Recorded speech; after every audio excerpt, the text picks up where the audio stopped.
여러분, 우리가 세상을 살아가는 동안 설명이 필요 없는 자명한 원리들이 몇 가지 있습니다. 그 중에 하나는 심음과 거둠이라는 것이 얼마나 상호 긴밀하게 연관되어 있는가 하는 것은 우리가 다른 설명이 필요 없을 만큼 선명하지요. 우리가 만약에 가을에 추수를 기대하고 있다면 적절할 때에 잘 심고 뿌려야 합니다. 그리고 우리가 원하는 것을 뿌려야 하죠. 우리가 정말 거두고 싶은 것을 거둘 수 있도록 원하는 것을 잘 뿌려야 합니다. 양을 많이 하고 싶으면 조금 많은 양을 뿌리고 심어야 하고, 질이 좋은 것들을 기대하면 좋은 질의 씨앗들을 뿌리고 심어야 우리가 원하는 좋은 추수를 거둔다는 것은 설명이 필요 없는 너무나 당연한 진리이죠. 여러분과 저의 삶도 우리가 인생을 살아가다가 어느 날 한순간은 반드시 하나님 앞에 서서 우리가 산 전 인생에 대한 추수와 평가를 받게 되는 순간이 오게 됩니다. 여러분, 우리가 그냥 살고 죽으면 끝이라고 성경은 말하지 않습니다. 반드시 죽음 후에 심판이 있다고 말씀하셨죠, 그죠? 우리의 삶에 대한 평가와 판단들이 재판관이신 하나님으로부터 우리에게 있게 됩니다. 사랑하는 여러분, 우리가 지금 아직까지 생명을 거두지 않는 지금은 뿌리고 심는 시기라고 말할 수 있겠죠.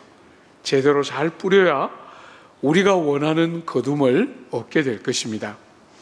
이런 자명한 진리에도 불구하고 사람들의 어리석음이 있습니다. 그게 뭡니까? 7절입니다. 한번 보십시오. 7절에 보면 스스로 속이지 말라. 하나님은 업신여김을 받지 아니하시나니 사람이 무엇으로 심든지 그대로 거두리라. 여러분, 참 사람들은 어리석게도 스스로 속이려고 든다는 것입니다.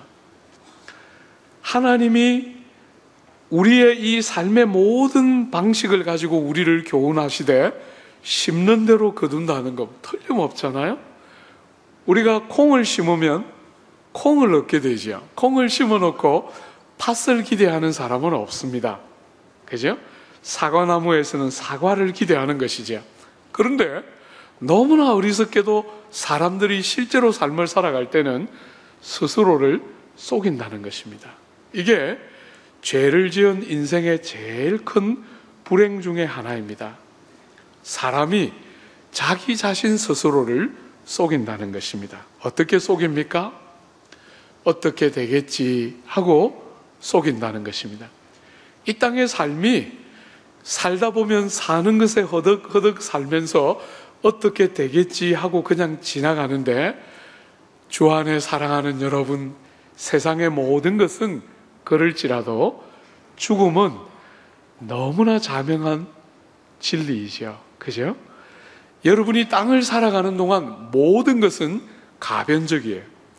그러나 죽음은 절대로 가변적인 것이 아니에요. 반드시 옵니다. 여러분이 하나님 앞에 서서 여러분의 삶을 평가하고 판단받는 일은 반드시 있다고 성경은 말하고 있어요. 어떻게 되겠지가 아닙니다. 주 안에 사랑하는 여러분, 어떤 분들은 그저 이 땅을 살아가면서 맹목적으로 되는 대로 살아갑니다. 그저 열심히, 그저 되는 대로 최선을 다해서 그냥 삽니다. 여러분, 이 세상은 구주가 우리를 위하여 너무나 값진 보혈을 지불하시고 샀잖아요. 너무나 귀한 인생이에요. 한 번밖에 없는, 반복되지 않는 너무나 귀한 인생이에요. 되는 대로 살아서는 안 됩니다. 반드시 거두는 추수의 때가 있고 하나님 앞에서 우리의 생을 검증받는 때가 있는 줄 알고 살아야 합니다. 여러분, 어떤 성도들은 은혜로 말미암는 구원을 오해합니다. 우리가 아무 자격이나 공로나 조건을 구비함이 없이 은혜로 값없이 구원을 받지 않습니까? 그 말을 사람들은 어떻게 해석하느냐면 내가 아무렇게나 살아도 구원받는 것처럼, 내가 어떻게 행해도 구원에는 지장이 없는 것처럼 자꾸 생각합니다. 그런 게 아닙니다, 여러분. 기독교의 구원은 그런 체계를 가지고 있는 것이 아닙니다.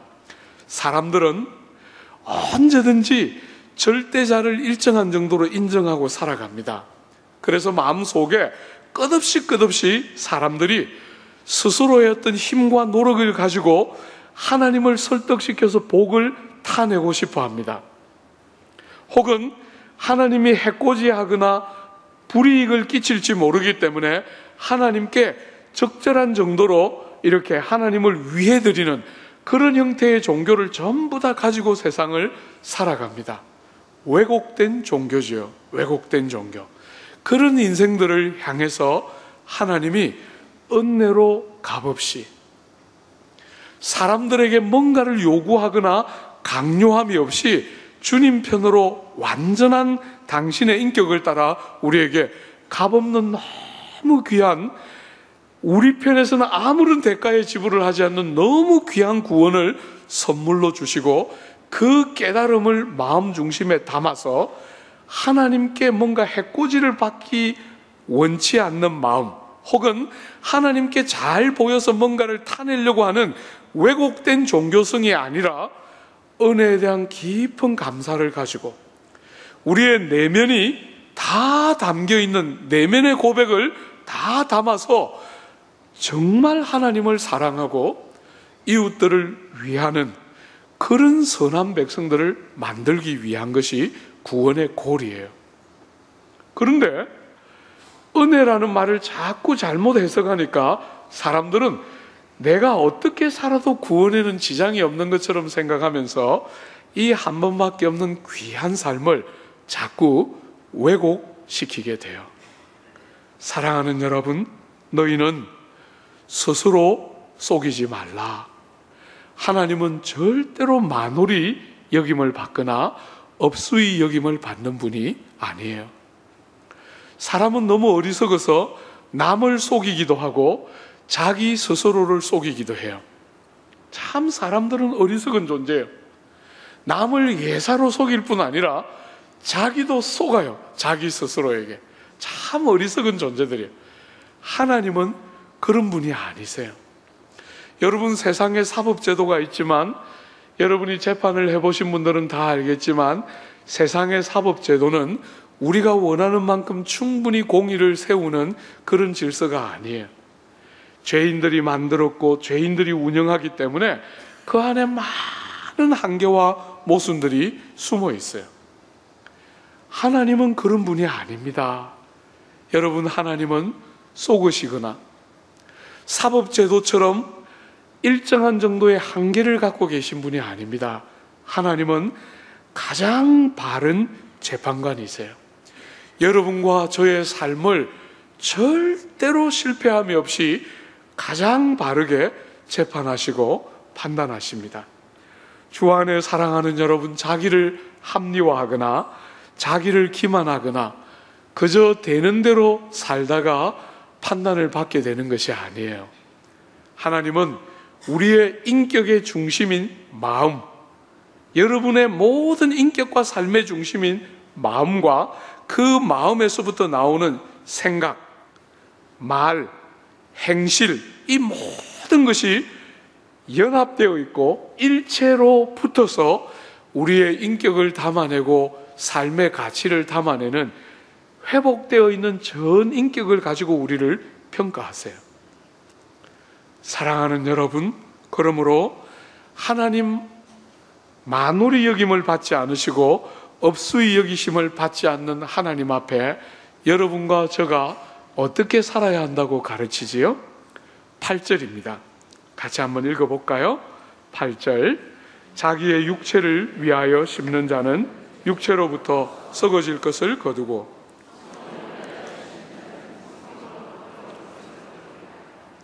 사랑하는 여러분, 어떤 사람은 하나님의 심판대 앞에 섰을 때 다 썩어서 냄새 나는 것밖에 없는 사람이 있다는 거예요. 어떤 사람은 세월이 아무리 흘러도 쇠하여지지 않는 참된 생명과 그 생명이 주는 아름다움을 가지고 하나님 앞에 드러나게 되는 사람이 있다는 거예요. 뭐가 그것을 좌우한다고 말하죠? 여러분이 성경적으로 말하면 바르게 믿는 것이죠. 그죠? 믿음으로 구원받는데, 바르게 믿으면 여러분과 저의 삶에 어떤 중요한 표시가 드러나야 하지요? 육체를 따라 심지 않고, 육체를 위하여 심지 않고 성령을 위하여 심는 삶을 살게 된다는 거예요. 여러분이 이 땅을 살아가는 동안 여러분이 정말 주님을 믿고 주님을 알면, 여러분의 지각이 열리고 하나님 나라를 정말 알면, 여러분은 한 번밖에 없는 이 인생을 육체를 위한 기회로 절대로 쓰지 않고, 육체를 위하여 심지 않고 성령을 위하여 심게 된다는 거예요. 여러분, 어떻게 사는 것이 육체를 위하여 심지 않고 성령을 위하여 심는 삶이 됩니까? 우리는 5장을 다루면서 육체에 대한 이야기를 이미 한번 다루었습니다.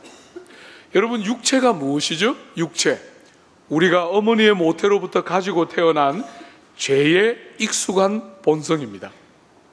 죄에 익숙한 본성. 그래서 우리는 끝없이 허랑방탕하고 부지런히 일하고 부지런히 땀 흘리기보다 편하게 놀고 먹는 것을 좋아하는 죄된 본성을 가지고 있죠. 그죠?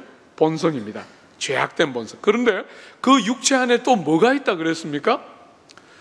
이 죄악된 본성 외에도 중요한 육체가 하나 있는데, 그게 뭐라 그랬죠? 자기 중심성입니다. 모든 죄인의 특징은 자기 중심성이에요.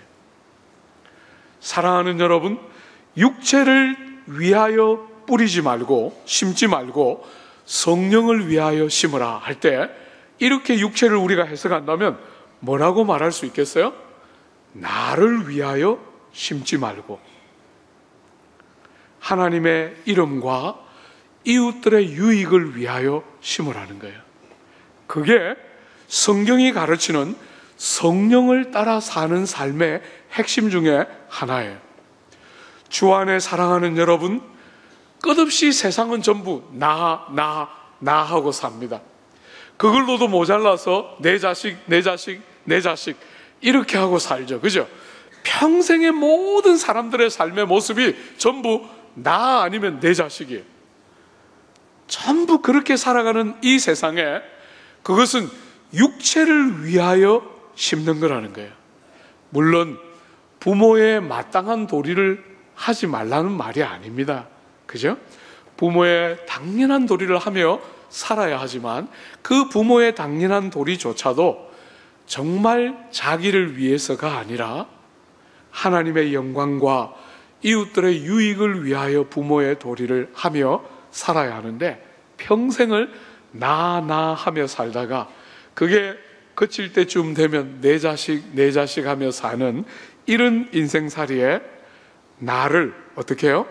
나를 위하며 살지 않고 이웃에게 나누어주고 베풀어주고 돌보고 섬기고 사랑으로 짐을 서로 나누어지고 사랑으로 서로 종노릇하고 서로 연합되는 삶, 이것이 성경이 말하는 성령에 뿌리는 삶의 모습이에요.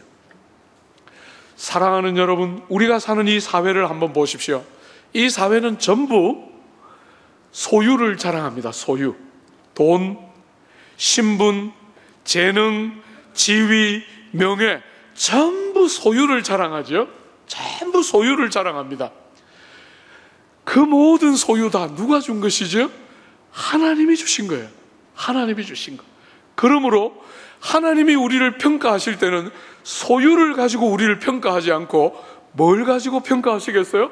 그 소유, 하나님이 주신 그 우리들의 소유를 가지고 하나님과 이웃들을 어떻게 섬겼는가를 가지고 우리를 평가하겠지요.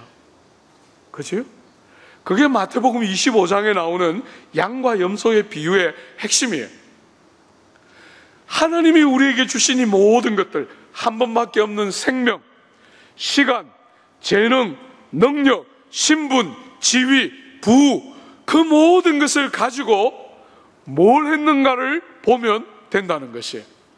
그 모든 것을 가지고 나 하고 있으면 하나님 앞에 가면 썩어질 것을 얻게 되고 냄새밖에 날 것이 없겠지요.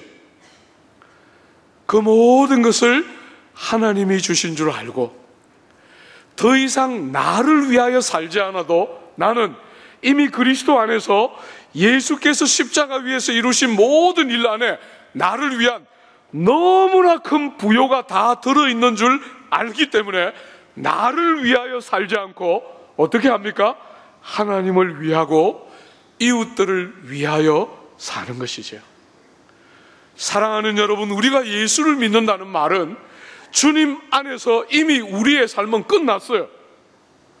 우리는 그리스도 때문에 너무나 큰 부요와 존영을 주님의 공로로 자격 없이 은혜로 값없이 상속하게 돼요.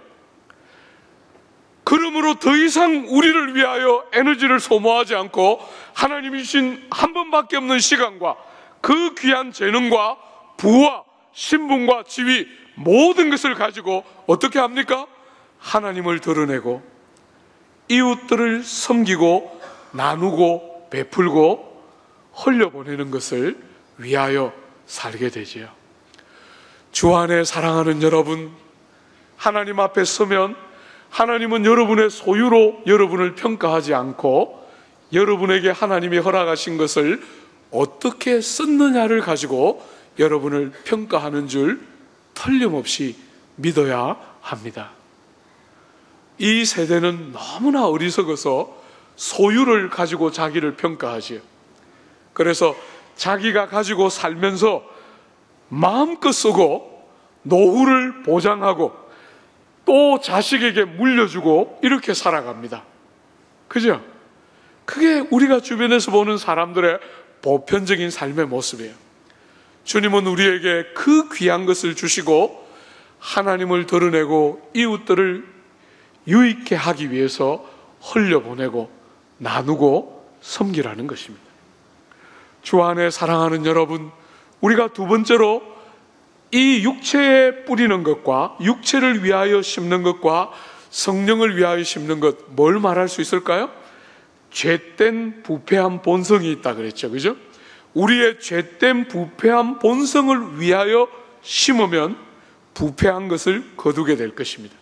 그게 뭐였습니까? 우리가 5장을 볼 때 보았죠? 성적인 문란과 타락입니다.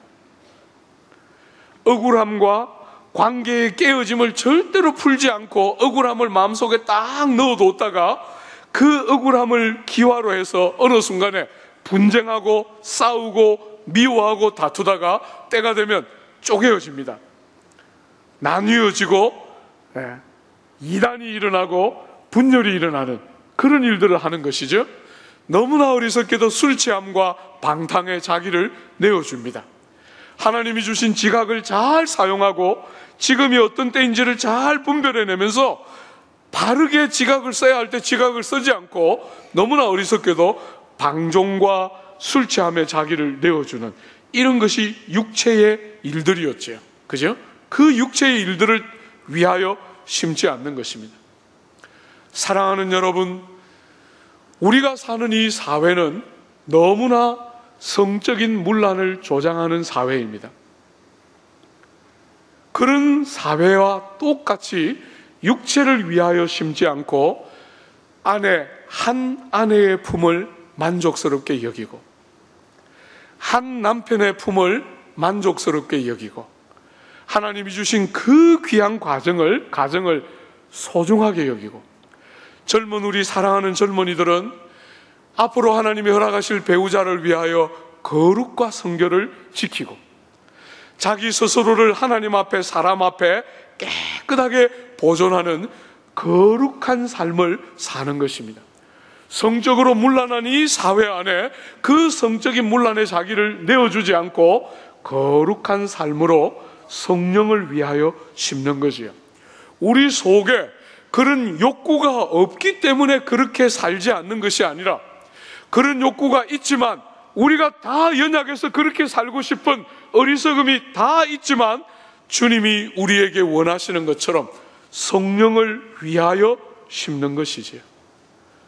피를 흘리고 자기를 깨뜨려서 자아를 쳐서 성령을 위하여 심는 것입니다.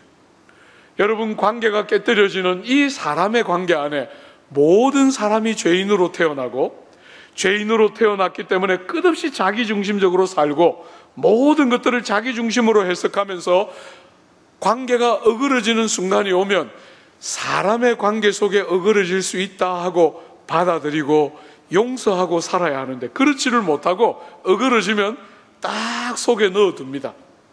속에. 우리가 다 교양과 품위가 있지 않습니까? 그러니까 절대로 내보이진 않죠. 딱 속에 깨알 같은 글씨로 적어 놓습니다. 몇 년 몇월 며칠 아무 것이가 뭐라 했다, 잊지 말자, 이러면서 딱 적어 놓습니다. 그렇게 호시탐탐 때를 노리다가 어느 날 그분의 허물과 죄가 드러나면 거기에 빗대어서 우리의 모든 분노를 함께 발산하는 너무 어리석은 자들이 우리들이죠. 관계를 다 깨는 것입니다. 사랑하는 여러분, 하나님은 만홀히 여김을 받는 분이 아니에요. 사람들은 속고 우리도 우리 자신을 속이지만 하나님은 다 보시고 알아요. 그런 식으로 하나님을 스스로 합리화하면서 속이는 것은 하나님 앞에 아무 의미가 없는 것이에요. 관계는 너무 중요한 것입니다. 주님이 보혈로 우리를 한 몸으로 불러놓았어요. 힘을 다해서 용서하고 아끼고 소중히 여기고 상대를 살리기 위해서 내가 죽는 그 종로로도 아까워하지 않는 그런 하나됨을 힘써 지켜내는, 관계를 회복시켜내는 피스 메이킹을 하는, 그래서 산상수훈에 보면 화평케 하는 자들은 하나님의 아들이라 일컬음을 받을 것이다. 하나님의 자녀와 백성들의 제일 중요한 특징 중에 하나는 자기 스스로도 그럴 뿐 아니라 불화가 있는 두 사람을 화목케 하는 정말 귀한 역할을 하는 사람들이 성도들이라는 거예요. 주 안에 사랑하는 여러분, 깨어진 관계 안에 머물러 있지 않고 관계를 회복시켜내고 수축하고 살려내고 그 일을 하기 위해서 내가 종이 되는 것이지요. 짐을 나누어지는 것입니다. 힘을 다해서 자기를 부정하고 깨뜨리는 것입니다. 제가 여러분들에게 자주 이야기했지만 언더스탠드 하는 것입니다. 누군가를 진실하게 이해하려면 언더스탠드 하지 않으면, 그분 밑에 서지 않으면 절대로 이해할 수가 없어요. 종이 되는 것이죠. 그죠? 사랑하고 아끼고 관계를 회복시켜내는 것입니다. 사교성이 있으라는 말이 아닙니다. 우리의 기질은 바뀔 수가 없지요. 부끄러움도 많고, 여러분 안 믿어지겠지만 저도 진짜 부끄러워요. 큰 소리로 무슨 인사를 한다는 게 한 번씩은 진짜 힘들어요. 예. 그런 기질을 어떻게 바꾸겠어요? 그죠? 그런 걸 바꾸라는 게 아니에요. 여러분들이 우리 속에 있는 이 관계를 자꾸 깨뜨리려고 하는 경향성을 스톱하고 정말 하나님이 맺어주신 이 관계들을 소중히 여기고 아끼고 사랑하라는 것이. 주 안에 사랑하는 여러분, 우린 세 번째로 이렇게 또 말할 수 있을 거예요. 우리가 육체에 심지 않고 성령을 위하여 심는 것은 뭘 말하는 것이겠어요? 이 땅과 지금에 심지 않고 오고 있는 나라와 하나님께 심는 거예요. 너무나 많은 사람들이 지금이 전부인 것처럼 살아요. 지금. 여러분, 지금은 아무리 길어도 금방 끝납니다. 여러분이 다 지나와서 다 느낀 것처럼 잠시 잠깐만에 끝납니다. 이게 정말 전부라면 인생보다 더 허망한 건 없어요. 이게 전부가 아닙니다. 오고 있는 나라가 있습니다. 우리 구주 세상 계실 때 우리에게 말씀하셨죠. 너희를 위하여 보물을 땅에 쌓아두지 말라. 땅에 쌓지 말라는 거예요. 보물을 하늘에 쌓아두라, 이렇게 말씀하세요. 오고 있는 나라와 정말 완전한 좀도 동록도 해하는 것도 도둑도 없는 그곳에 쌓아놓아야 그게 진짜라고 성경은 가르치고 있고, 이 땅의 마음을 다 빼앗기고 지금만 살아서는 안 된다고 성경은 우리에게 자주자주 말해요. 여러분, 저는 우리 교회에 있는 어르신들이 정말 그렇게 살아주기를 기대해요. 이렇게 3세대가 같이 모여있는, 핵가족화되면서 가정도 전부 다 붕괴되고 아버지와 아들만 있는 이것이 가족이라고 생각하는 오늘 같은 시대에 할아버지와 아버지와 아들 세대가 같이 있는, 3대가 같이 모여있는 이 교회, 저는 이 교회를 바라보면서 늘 소망을 갖게 돼요. 3대가 같이 있어야 정말 삶을 사는 바른 지혜를 얻게 돼요. 과거가 있습니다. 현재가 있습니다. 미래가 있지요. 과거와 현재와 미래가 같이 있어야만 바로 된 지혜와 지식을 얻게 돼요. 사랑하는 여러분, 정말 저는 우리 어르신들이 나이를 드시고 정말 이 세상이 흔히 말하는 것처럼 나이를 드셨는데도 진짜 막 주름 하나 없이 막 깨끗하고 예쁘게, 막 병도 하나 없이 막 건강하게 이렇게 살기를 원치 않아요. 저는 병도 좀 있었으면 좋겠어요. 우리 어르신들이 너무 죄송합니다. 병도 좀 있었으면 좋겠어요. 70년, 80년 이 기계를 썼는데 이 기계가 이제 고장도 좀 나야 될 거 아니에요. 그리고 정말 그 아름다움과 그 탁월함들도 쭈글쭈글쭈글해지면서 인생이 가고 있는 삶의 진짜 방향이 어떤 것인지를 20대, 30대들이 보고 커야 될 거 아니에요. 사랑하는 여러분, 지금밖에 보지 못하도록 만드는 이 온 세상의 문화를 한번 보십시오. 이 온 세상의 문화 가운데 뭐가 우리에게 이렇게 확실하고 변함없는 진리인 죽음을 바르게 준비하도록 가르치는 게 도대체 뭐가 있습니까? 다 건강하게 살고 돈 충분히 쓰면서 살고 다 어린아이들처럼 탱탱하게 그렇게 사는 게 인생의 본분인 것 같이 가르치지만, 사랑하는 여러분, 인생이 그렇게 사라집니까? 그리고 그게 얼마나 어리석은 신화인지 여러분이 다 보이지 않습니까? 우리는 나이를 먹으면 다 쭈글쭈글해지고 허리도 굽어지고 때가 되면 우린 주님을 만나야 하고 주님을 만날 준비를 해야 합니다. 평생을 땀 흘리면서 그저 열심히 뭔가를 하면서만 사는 게 아니라 그렇게 우리를 사랑하시고 우리를 기다리신 그 주님을 만날 사모함과 소원이 마음에 있어야 하는 거 아니에요. 저는 우리 청년들이, 지금 우리가 장례식장에 가보면 청년들이 거의 안 와요. 그런데 저는 우리 교회에서 목회를 하면서 앞으로 정말 우리 청년들이 장례식장에 오기를 원해요. 나하고 피부치도 아닌데도 교회 성도들이 돌아가시면 청년들이 왔으면 좋겠어요. 와서 정말 청년들이, 우리 어르신들이 어떻게 돌아가셨는지를 듣고 배우기를 원해요. 세상에 목을 메고 보장되지 않은 미래 때문에 두려워하고 시집을 가는 것이나 장가를 가는 것이나 직장을 얻는 것이나 직장에서 승진하는 것 때문에 전전긍긍하며 살아가는 젊은 세대들에게 정말 어르신들이 돌아가실 때 세상을 최선을 다해서 열심히 살고 달려왔지만 그 모든 것보다 더 좋은 것이 주님 품으로 가는 것이라는 사실을 우리 어르신들이 정말 살아있는 교육으로 그렇게 주님 뵙기를 사모하고 이 땅을 속히 떠나서 주님과 더불어 있는 것이 가장 큰 영광이라는 사실을 온 세대들이 어른들을 통해서 배우고 보고 듣는, 저는 그런 어른들이 우리 교회에 많이 나오기를 기대해요.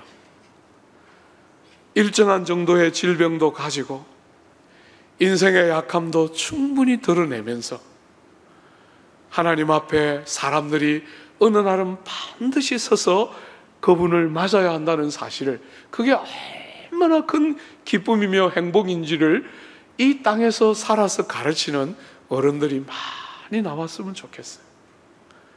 저는 우리 어른들이 젊게 살기를 원치 않아요.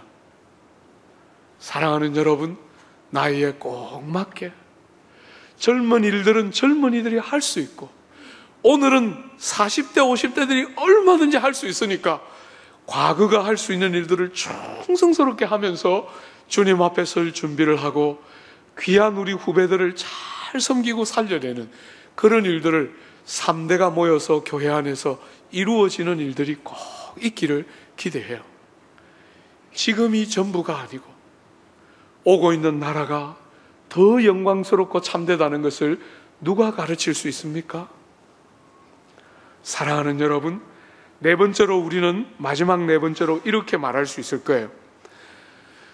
주님께서 산상수훈을 하실 때 사람들에게 보이기 위해서 선을 행하고 사람들에게 보이기 위해서 경건한 삶을 사는 무리들을 향해서 저희는 저희 상급을 다 받았다 이렇게 말씀하셨죠.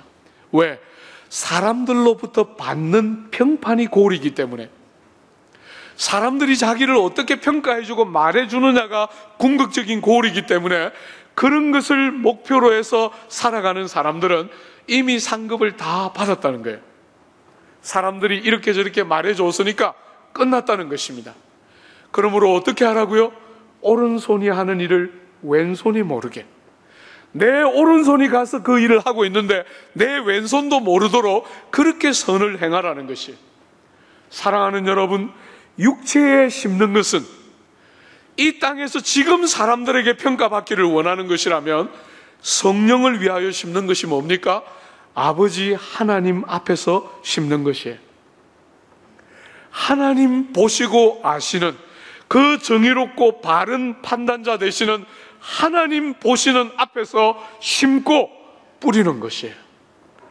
여러분이 이 땅을 살아가면서 때로 사람들에게 오해받고 욕듣는 거 제발 좀 두려워하지 마십시오.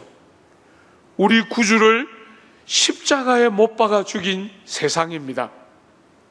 이 땅을 살아가는 동안 구주를 십자가에 못 박아 죽였는데 누구를 조롱하고 누구를 오해하고 누구를 아무렇게나 판단하는 일을 멈추겠습니까? 이 세상이.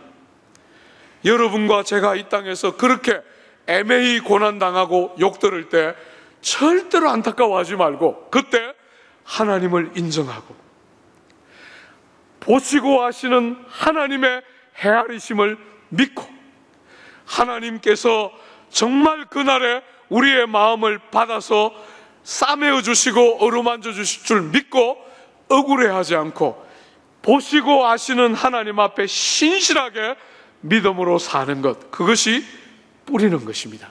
성령을 위하여 뿌리고 심는 것이지요. 주 안에 사랑하는 여러분, 이런 삶을 사는 우리에게 참 많은 어려움이 있습니다. 세상이 그렇게 돌아가지 않기 때문에 세상은 다 지금 당장의 눈앞에 보이는 결과를 가지고 우리를 평가하려고 하고 지금 당장의 결과물이 나옵니다. 공산품이 찍혀져 나오는 것처럼 아주 짧은 스판을 가지고 삶을 평가하고 가치를 평가하는 이런 세상에 살아갈 때 우리가 이렇게 사는 것이 여간 어려운 일이 아닙니다. 그래서 뭐가 필요하지요? 10절 한번 보십시오. 9절입니다. 죄송합니다. 9절에 우리가 선을 행하되 낙심하지 말지니 포기하지 아니하면 때가 이름에 거두리라. 사랑하는 여러분, 여러분이 이렇게 성령을 위하여 뿌릴 때 꼭 기억해야 합니다. 낙심하지 않고 인내하고 오래 참으며 뿌리는 것입니다. 하나님이 추수의 주인 되시는 하나님이 우리의 삶을 반드시 추수하게 하는 한 날이 올 줄 믿고 절대로 지금 일어나는 여러 과정들에 의해서 좌지우지 되지 않고 인내하고 하나님을 인정하고 하나님을 믿으면서 하나님이 온전한 추수를 주실 줄 믿고 낙심함이 없이 냉소에 빠지거나 절망함이 없이 꾸준히 뿌리는 것이 얼마나 중요한지 모릅니다. 여러분, 실제로 이 심음과 거둠 사이에는 상당한 시간의 거리가 있죠. 심음과 거둠 사이에 시간의 기다림이 있습니다. 뿌렸는데 싹이 보이지가 않습니다. 싹은 났는데 잎이 피지가 않습니다. 잎은 피었는데 비바람이 치고 창수가 일어서 이 잎이 열매를 맺어낼지 자신이 없습니다. 주 안에 사랑하는 여러분, 여러분들이 씨를 뿌리고 심고 나면 너무나 때때로 오랜 인내와 기다림을 필요로 한다는 사실을 잊어서는 안 돼요. 그래서 성도들의 성품을 가리키는 성경에 제일 중요한 첫 번째는 언제나 인내입니다. 그죠? 인내. 사랑은 오래 참고 환난은 인내를, 인내는 연단을. 그죠? 인내에 대한 권면이 얼마나 많이 성경에 나오는지 모릅니다. 주 안에 사랑하는 여러분, 오늘 조국교회를 향한 탄식과 비난과 냉소와 아픔이 참 많습니다. 많은 사람들이 이런 목회자, 저런 중직자들에게 상처를 받고 교회를 떠다닙니다. 떠돌아다닙니다. 믿을 만한 목사 없나? 여러분, 없습니다. 제가 정답부터 가르쳐 드리면 믿을 만한 목사가 어디 있어요, 세상에. 믿을 만한 중직자, 괜찮은 교회 없습니다, 여러분. 그래서 막 떠돌아다닙니다. 사람들이 그런 교회를 찾다가 수틀리면 또 떠나고, 수틀리면 또 떠나고. 너무나 많은 사람들의 마음속에 냉소와 이 패배의식이 가득합니다. 목회자를 존중하는 것도 다 잊어버립니다. 교회를 아끼고 사랑하고 희생하려고 하지 않습니다. 손해 안 보려고 교회 안으로 쑥 들어오지 않고 바깥에서 계속 맴돕니다. 교회 바깥에서 언저리에서 계속 맴돌면서 들어가면 손해보지 않을까, 상처받지 않을까, 또 실망하지 않을까 두려워하고 오늘 많은 성도들이 삽니다. 사랑하는 여러분, 여러분이 신앙생활을 그렇게 해서는 절대로 안 돼요. 지금 일어나고 있는 교회의 여러 현실들을 바라보면서 여러분이 비난하고 조롱하고 냉소하고 낙심하고 해서는 절대로 안 됩니다. 우리는 지금까지 앞세대의 수고를 누려왔습니다.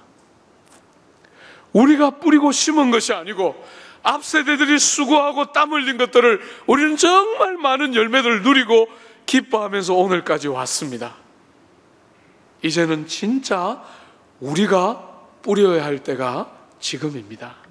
그저 일어나고 있는 일들을 보며 교회를 조롱하고 목회자들을 비판하고 냉소에 빠지기에는, 사랑하는 여러분, 우리는 정말 이제야말로 비로소 심어야 할 때인 줄 알고 심어야 합니다. 결과가 안 보여서 눈물이 나고 때로 힘이 들어도 시편 기자의 말처럼 울며 씨를 뿌리는 자는 기쁨으로 단을 거두리라. 여러분, 왜 웁니까? 결과가 안 보이기 때문에, 이것이 정말 열매를 맺힐까 자신이 없기 때문에 우는 것이지요. 그러나 울면서 씨를 뿌리면 반드시 기쁨으로 거두는 날이 옵니다. 조국 교회도 마찬가지예요. 여러분, 저는 목사로서 여러분들의 그런 모든 비난과 속상함에 대해서 한마디도 못하고 죄송하다는 말밖에 할 수가 없어요, 목사의 입장에서. 그러나 사랑하는 여러분, 여러분의 자녀들을 한번 보십시오. 전혀 다른 세대가 자라고 있습니다. 저는 지난 30년 동안 이 세대들을 섬겨왔습니다. 20대들. 전혀 다른 유형의 세대가 자라고 있습니다. 여러분이 아시는 것처럼 저는 6년 반이나 영국에서 유학을 했습니다. 그렇지만 저보고 누가 영어로 설교하라 이러면 정말 스트레스 만땅입니다. 여러분, 제가 한글로 이렇게 설교하는 것은 사실은 1시간이 늘 짧습니다. 근데 이 교회 와서 40분에 하려고 하니까 얼마나 힘든지 모릅니다. 늘 뭔가 모르게 밥을 다 못 지었다 이런 느낌밖에 안 납니다. 한 1시간 20분 해야 시원한데, 예? 여러분들은 대부분 떨어져 나가겠지요?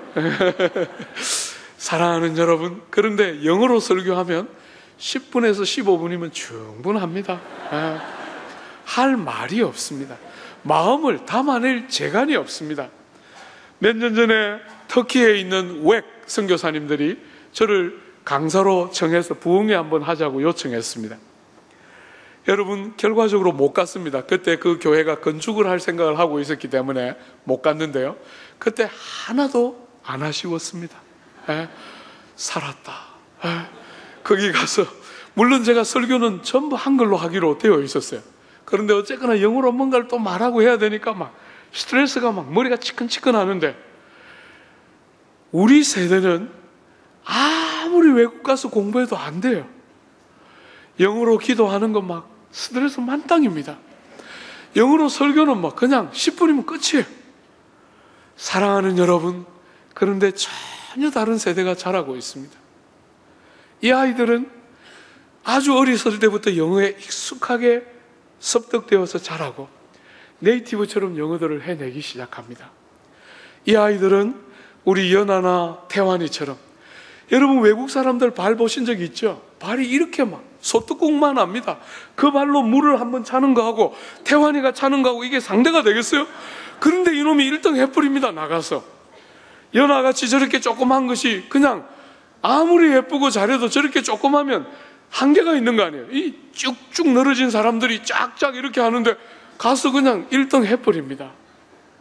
저는 그 아이들을 보면서 마음에 생각이 났어요. 야, 우리 다음 세대들이 저렇게 필이 꽂혀서 예수 믿도록만 만들면, 예수 믿는 게 얼마나 좋은지 알고 주를 믿는 것 때문에 생명도 아깝지 않고 이 땅을 살아가면서 어떤 대가를 지불해도 하나도 아깝지 않다는 사실을 아이들이 깨달아서 예수 믿는 아이들을 길러낼 수만 있다면, 우리 세대가 아무리 하려고 해도 하지 못하던 거 넉넉하게 하는 세대가 자라고 있다는 거, 제가 어느 순간부터 느껴졌어요.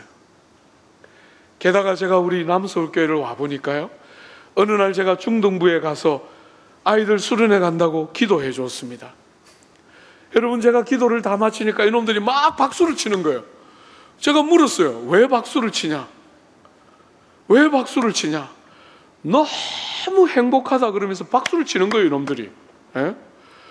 여러분, 제가 제자들 교회에 있을 때는 그 아이들 어릴 때부터 받아가지고 다 이렇게 커서 중학생들 다 됐는데도 기도해주면 심드렁하게 이렇게 팔자걸음 이렇게 걸으면서 그냥 가는 녀석들인데, 이 교회는 와보니까 전부 모범생이에요. 물론 저는 모범생보다 사고치는 놈들을 더 좋아합니다. 아저씨이기 때문에. 부모들은 좀 다르겠죠. 제가 보니까 이놈들은 다 모범생이에요. 청년 일부에도 들어가 보면 하나같이 모범생들이에요. 생긴 거 하며 무슨 말만 하면 자기들의 생각에 옳다고 여기기만 하면 꼭 그렇게 합니다. 참 기가 막힌 애들이에요.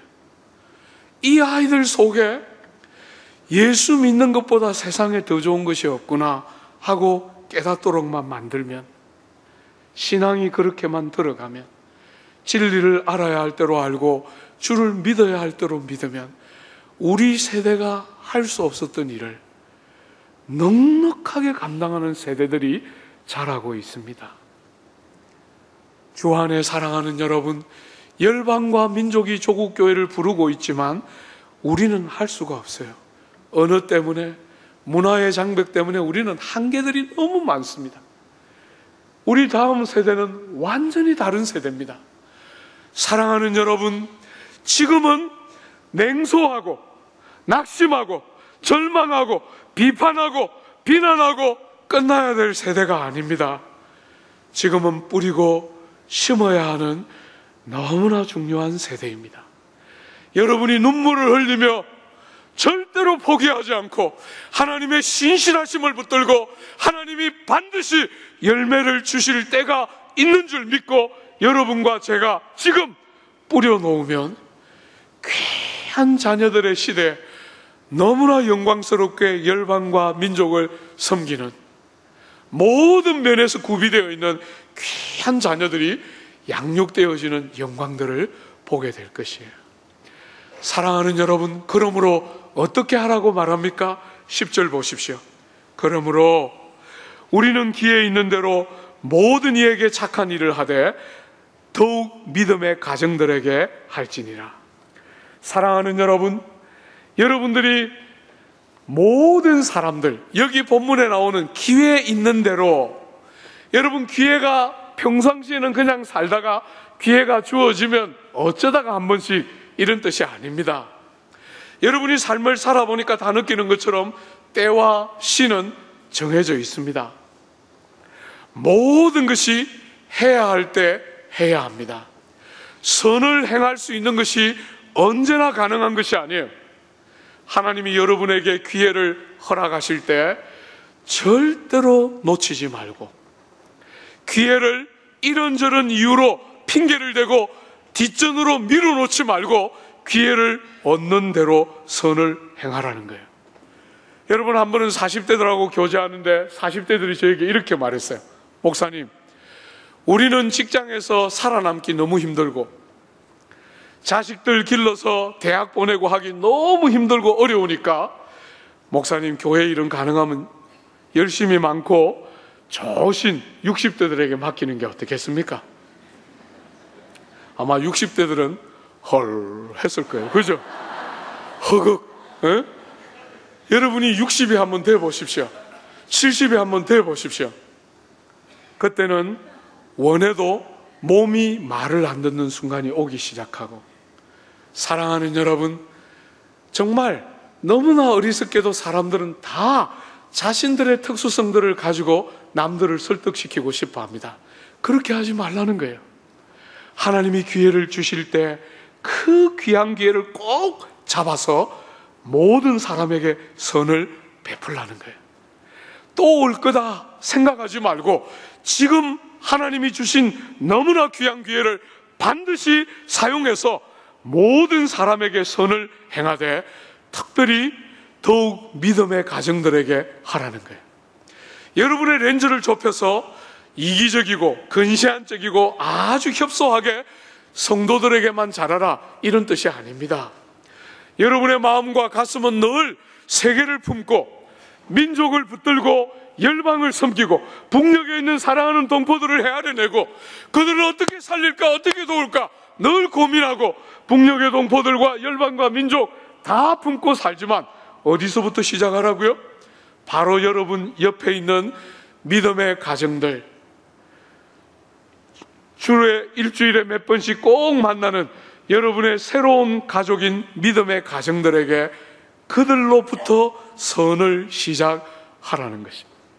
사랑하는 여러분, 우리는 가까운 이웃에게 돈 한 푼을 흘려보내는 것보다 지구 저편 아프리카에 있는 굶주린 아이들을 위해서 돈을 쓰는 것이 더 쉬운 존재가 여러분과 저예요.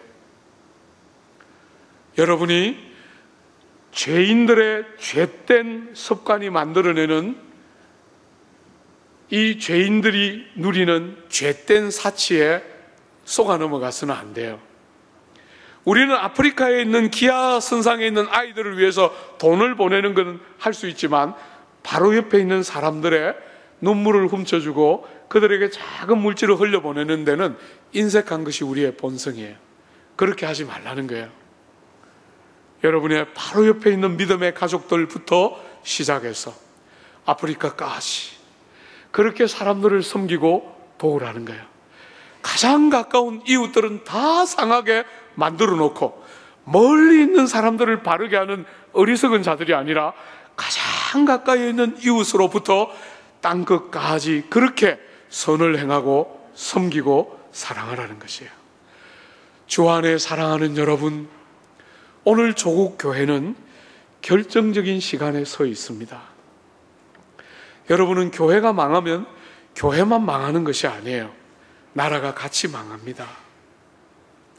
조국 교회는 결정적인 시간에 서 있어요. 누구보다도 성령을 위하여 뿌리는 사람들이 많이 나와야 하는 때입니다. 주 안에 사랑하는 여러분, 여러분이 정말 이렇게 성령을 위하여 뿌리고 심어서 이 땅을 사는 동안, 심지어 이 땅을 사는 동안에도 구주가 오실 때 우리의 삶에 생명이 있는 참된 열매가 풍성하도록 맺혀지는 귀한 삶, 여러분 모두가 살기를 축복하고 우리 교회와 조국 교회가 그런 교회로 드러나게 되기를 바랍니다.